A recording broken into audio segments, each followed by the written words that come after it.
ఈ తిరుమల లడ్డు వ్యవహారం మీద పొలిటికల్ రచ్చ కొనసాగుతూనే ఉంది సార్. ఒకవైపు కూటమి నేతలందరూ కూడా దేవాలయాల్లోకి వెళ్ళి జగన్ చేసిన పాపం ప్రక్షాళన అవ్వాలి అని చెప్పి పూజలు చేస్తూ ఉన్నారు, నిరసన కార్యక్రమాలు కూడా తెలియజేస్తూ ఉంటే జగన్మోహన్ రెడ్డి కూడా తిరుమల వెళుతూ ఉన్నారు సార్. ఈ నెల 27న అంటే రేపు వైఎస్ జగన్ తిరుమల వెళతారు, ఎల్లుండి దర్శనం చేసుకుంటారు. ఇప్పుడు బాబు పాపాన్ని ప్రక్షాళన చేసేందుకు వైఎస్ఆర్ కాంగ్రెస్ పార్టీ శ్రేణులంతా కూడా వివిధ దేవాలయాల్లో పూజలు చేయాలి అని చెప్పి జగన్మోహన్ రెడ్డి పిలుపునిచ్చారు సార్. ఆల్రెడీ కూటమి నేతలు పూజలు చేస్తూ ఉన్నారు. జగన్ చేసిన పాపానికి ఆ పాపం ఎఫెక్ట్ ప్రజలకు తగలకూడదు అని చెప్పి పవన్ కళ్యాణ్ ప్రాయశ్చిత్త దీక్ష కూడా చేస్తూ ఉన్నారు. ఏంటి సార్ ఈ పోటాపోటీ పూజలు? ఏముంది, రాజకీయాలకు ఏముంది, ఏది ప్రజల మనోభావాలతో రాజకీయాలు ఆడుకోవడం సహజం కదా. ఇప్పుడు 2 నెలల తర్వాత ఇప్పుడు ఫస్ట్ కేసు పెట్టారని ఇవాళ పేపర్లో చదివాను. ఏఆర్ ఫుడ్స్ పైన ఫస్ట్ జూలై 16న ఈ రిపోర్ట్ బయటకు వచ్చింది. సెప్టెంబర్ 26 నాడు పేపర్లో చూస్తున్నాం. 2 నెలల తర్వాత దీని మీద కేసు పెట్టారండి. అంటే పొలిటికల్ యాక్షన్ ముందు, లీగల్ యాక్షన్ తర్వాత. ఇప్పుడు సిట్ ఏర్పాటైంది. ఆ సిట్ నివేదిక ఎప్పుడు వస్తుందో కొన్ని రోజులు పడుతుంది. ఈలోగా ఆ సిట్ పైన మళ్ళీ వైఎస్ఆర్ కాంగ్రెస్ ఆరోపణ, ఇది వాళ్ళ అనుకూల ఐపీఎస్ అధికారులు వేశారని. అందువల్ల రేపు సిట్ ఏ రిపోర్ట్ ఇచ్చినా కూడా సహజంగానే అదే ఆరోపణ ఉంటుంది. కానీ అని చెప్పి మన సిట్ వేయకూడదని అనలేము. ఏదైనా మన రాష్ట్రమో కేంద్రమో ఎవరెవరు విచారణ జరపాలి కదా. సో విచారణ జరపకుండానైతే ఏది కాదు. కానీ విచారణ కన్నా ముందు రాజకీయం నడుస్తుంది. విచారణ తర్వాత అసలు జూలై 16న ఫస్ట్ టైం మనకి ఇది కంటామినేట్ అయింది, కల్తీ జరిగింది అని సమాచారం వచ్చాక 2 నెలల దాకా ఏమీ లేదు మనకు. ఈ మధ్య వారం రోజుల నుంచి ఇది.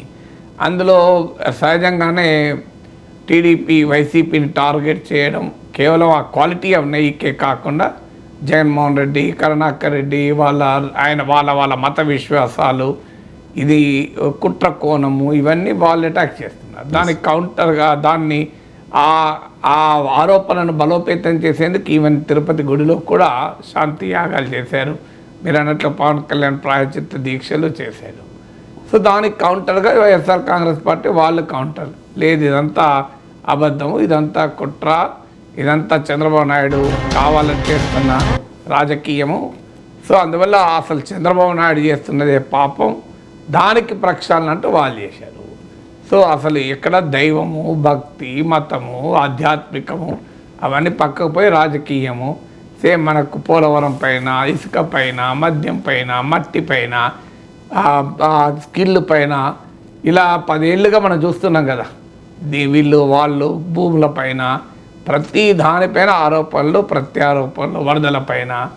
సో ఏదాగింది రాజకీయంగా అన్నిటిపైన మీకు ఆంధ్రప్రదేశ్కి సంబంధించిన ఏ అంశమైనా ఇదే రకమైన రాజకీయం నడుస్తున్నది 2 పార్టీల మధ్య. అందులో దురదృష్టవశాత్తు వాళ్ళ తిరుపతి లడ్డు వస్తువైంది, ఈ రాజకీయానికి కాగూడని అంశం వస్తువైంది. సో ఇప్పటికైనా ఎవరైనా కోరుకున్న అయ్యా మీ రాజకీయాలు కొంత పక్కకు పెట్టండి, మీరు పోటాపోటీగా పూజలు, పోటాపోటీగా దీక్షలు, దీనివల్ల ఇంకా ఇంకా ఇంకా తిరుపతి లడ్డు పైన అనవసరపు చర్చ సమాజంలో పెరగడానికి ఉపయోగపడుతుంది.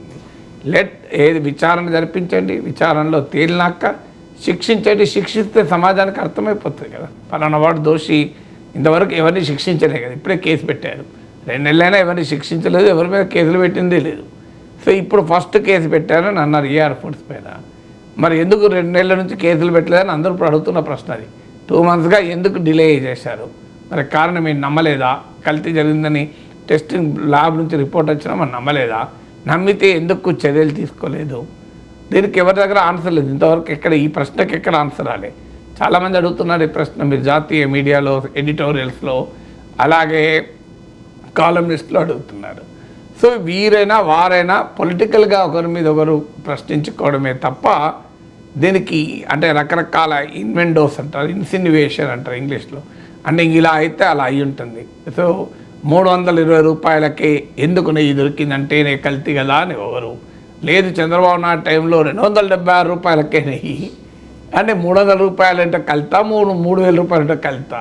అసలు యాక్చువల్గా దీన్ని ఒక స్టాండర్డ్ ల్యాబొరేటరీస్ పంపించి ఇర్రిఫ్యూటబుల్, ఎవరు క్వశ్చన్ లేని ఆధారాలు సేకరించి ఆ ఆధారాల ప్రాతిపదికమైన చర్యలు ఉండాల్సింది పోయి వచ్చిన ఇంతవరకు ఒక కాఫ్ అనే సంస్థ నుంచి వచ్చిన ఒక నివేదిక, అది కూడా అనేక రకాల క్యావియట్స్తో వచ్చింది. ఇలా అయితే ఇలా కావచ్చు, అలా అయితే ఫాల్స్ పాజిటివ్ ఉండవచ్చు, ఇలా రకరకాల క్యావియట్స్తో వచ్చింది. ఇమీడియట్గా చేయాల్సింది అంటే దాన్ని నేషనల్ ఫుడ్ ల్యాబొరేటరీస్ గాజియాబాద్, అది food safety standards authority of India ప్రకారం ఫుడ్ సేఫ్టీ విషయంలో మన దేశంలో అత్యున్నత సంస్థ, ఇప్పటివరకు ఆ సంస్థకు పంపింది లేదు.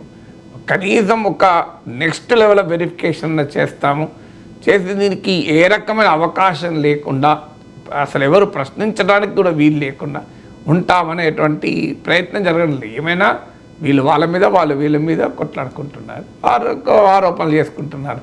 అల్టిమేట్గా ఇది పొలిటికల్గా న్యూట్రలైజ్ అయిపోతుంది. ఏమున్నది వీళ్ళు పార్టీలు ఇప్పుడు వీళ్ళని తిట్టుకుంటారు, వాళ్ళని తిట్టుకుంటారు. పోలవరం నువ్వు నాశనం చేసినావు, నువ్వు నాశనం చేసినావు. ఇసుక నువ్వు తిన్నావంటే నువ్వు తిన్నావు, భూములు నువ్వు కబ్జా చేసినావు అంటే నువ్వు కబ్జా చేసినావు, వరదలకు నువ్వే కారణం అంటే నువ్వే కారణం. ఇప్పుడు మీరు వైసీపీ నేతల ఆక్రమణల వలన వరదలు వచ్చాయి టీడీపీ జనసేన, లేదు చంద్రబాబు నాయుడు ఇల్లు కాపాడుకోవడానికి వరదలు వచ్చాయని జగన్మోహన్ రెడ్డి. సో ఇలా ఒకరికొరు బాధించుకుంటూ ఆంధ్రప్రదేశ్ సమాజం కూడా అట్లే ఉంది. మొత్తం ప్రజలు కూడా రెండు కులాల మధ్య, ఇద్దరు నాయకుల మధ్య, రెండు పార్టీల మధ్య నిట్ట నిల్లున చీలిపోయారు. ఏది నిజము ఏది అబద్ధం అనే దాంతో సంబంధమే లేదు. మావాడైతే మావాడు చెప్పింది నిజం, మావాడు కాకపోతే మావాడు చెప్పింది నిజం కాదు. సో ఇటువైపు అటువైపు ఎవడు మావాడా కాదా అనేది పాయింట్ తప్ప నిజంతో మొదలెత్తలేదు. నార్మల్గా అయితే మావాడ మీవాడ సంబంధం లేదు. ఏది నిజం నిజమైతే ఖచ్చితంగా మావాడైనా మీవాడైనా మనవాడైనా వాయించబడాల్సింది. అది లేదు అక్కడ, నిజంతో సంబంధం లేదు. మావాడా కాదా, ఇప్పుడు జగన్ నమ్మే వాళ్ళంతా చంద్రబాబు నాయుడే కావాలని చేస్తున్నా నమ్ముతారు, చంద్రబాబు నమ్మే వాళ్ళంతా జగనే చేశారని నమ్ముతారు. ఇందులో నిజం అవసరం ఎవరుకుంది? మళ్ళంటి వాళ్ళు నిజం గురించి మాట్లాడితే మీరు నిజం ఎందుకంటారు, మీరు ఎందుకు ఒప్పుకుంటలేరు? చంద్రబాబు ఇది చేసినంత చంద్రబాబే అని వైసీపీలో ఎగురుతున్నారు, టీడీపీలో ఎందుకు ఎగురుతూ చేసినంత జగనే. ఇంకా మీరు నిజం అంటారు, నిజమేమో తెలుసుకోవడానికి వీళ్ళు అంటున్నారు.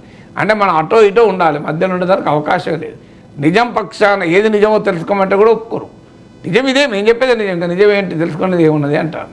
ఇంకా ఆడికేదో సిట్టేశారు, లేకపోతే అది కూడా అవసరం లేదు. మేము చెప్పేది నిజమే, వీళ్ళైనా వాళ్ళైనా మేము చెప్పిందే నిజం అంటున్నారు అంతే. మా నమ్మండి, నమ్మకపోతే అంత మీరు వాళ్ళ ఖాతాలు వేస్తాం. ఇప్పుడు మనం కనుక చంద్రబాబు నాయుడు ఇదంతా కుట్ర కావాలని చేస్తున్నాను అనకపోతే వైసీపీలు ఏమంటారు, మీరు టీడీపీకి సపోర్ట్ అంటారు వెంటనే.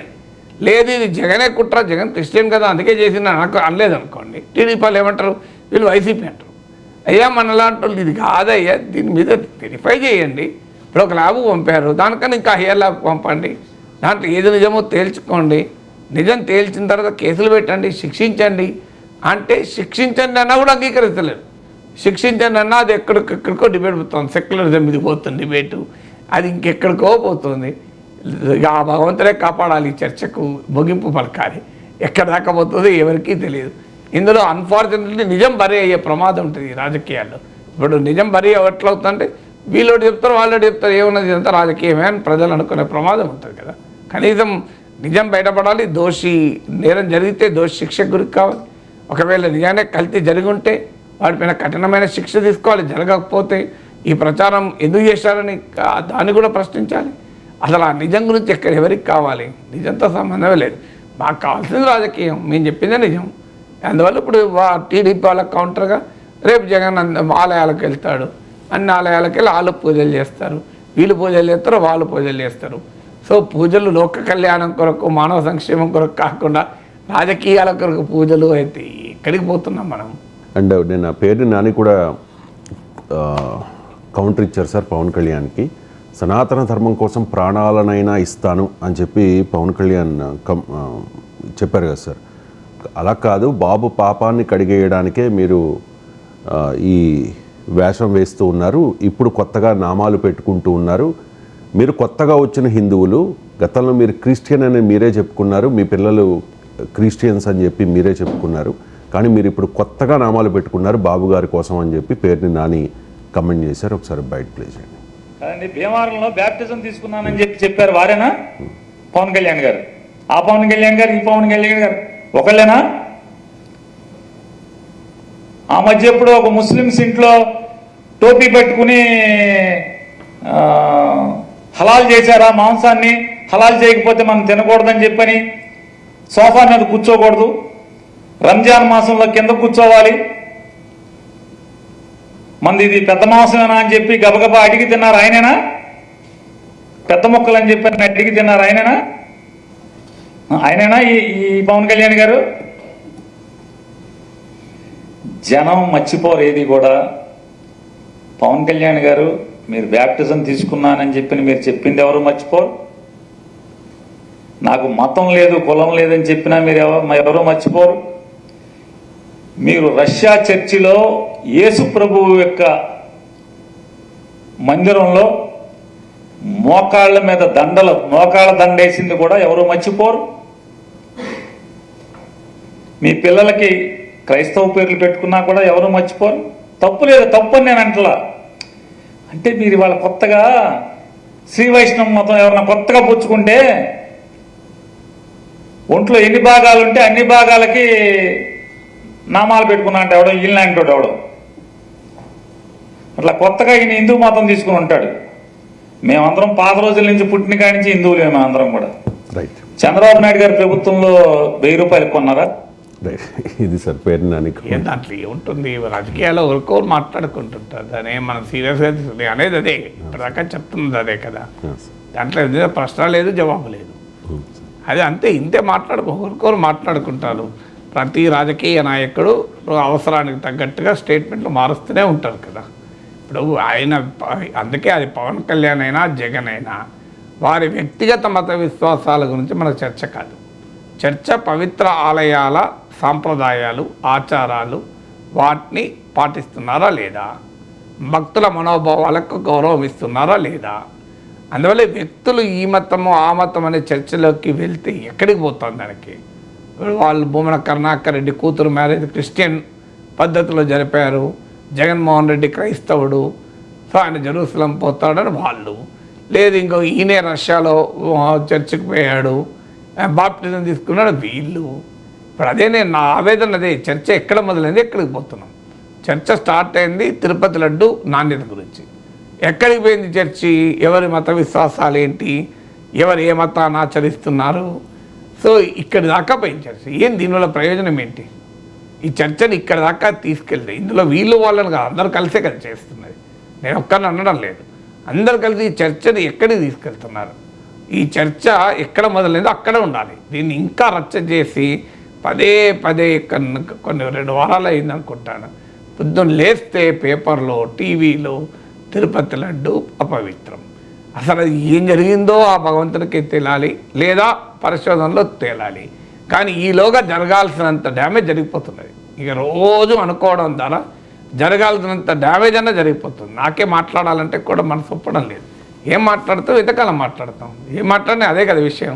నేను విచారణ జరిపించండి, దోషులు శిక్షించండి, ఇంతకన్నా ఏం చెప్తాను దీనికి. సో ఇక రాజకీయ పార్టీలకు చెందిన వాళ్ళైతే దానికి తగ్గట్టు వాళ్ళ రాజకీయ నమ్మకాలే ముఖ్యం, వాళ్ళకి వేరే ముఖ్యం కాదు. నిజానిజాలతో సంబంధం లేదు రాజకీయ పార్టీలకు. తాము చెప్పదలుచుకున్నదే నిజం, తాము చెప్పదలుచుకున్నదే చెప్పి ఇతరులు కూడా దాన్ని ఒప్పుకోవాలంటారు.